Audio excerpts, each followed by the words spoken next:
সোনাপুৰৰ পৰা মই জুবিন গাৰ্গে কৈছো ছিংগাপুৰত কোন সেইকেইটা তাত নাই নহয় মই এতিয়া খাৰগুলি কাহিলীৰ পৰা কতোৱে নাই মই এতিয়া সোণাপুৰ মাথো সোণাপুৰে মোৰ শেষ ঘৰ শেষ মঞ্চ এতিয়াৰ পৰা গান নাগাওঁ আৰু মই মাথো শুনিম স্পেচিয়েলি মই নাইট ছুপাৰ কেইখনক কৈছো উজনিলৈ অহা যোৱা কৰোঁতে সোণাপুৰৰ এই ঠাইখিনিতে মায়াবিনীটো ডাঙৰকৈ বজাবি ৰৈ থাকিম উজাগৰি ৰাতিৰ বুকুত মই আগতেও কৈছিলো আৰু এতিয়াও কৈছো মোৰ কোনো জাতি নাই মোৰ কোনো ধৰ্ম নাই সৰু সজা দেখুৱাই দিলো কোন হনে তাত ব্ৰাহ্মণ কলিতা আলী ৰহমান ডেকা বড়ো ৰাভা পূজাৰী আৰু এইটো কি কয় নমাজ পঢ়াই যে মৌলবীও আহিছে সৰু সজালৈ I love people I love man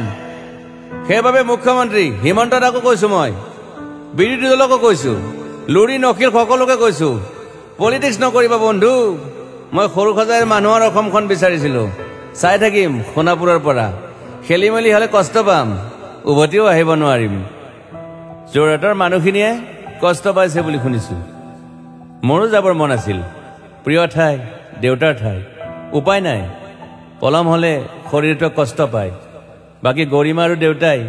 গুৱাহাটীত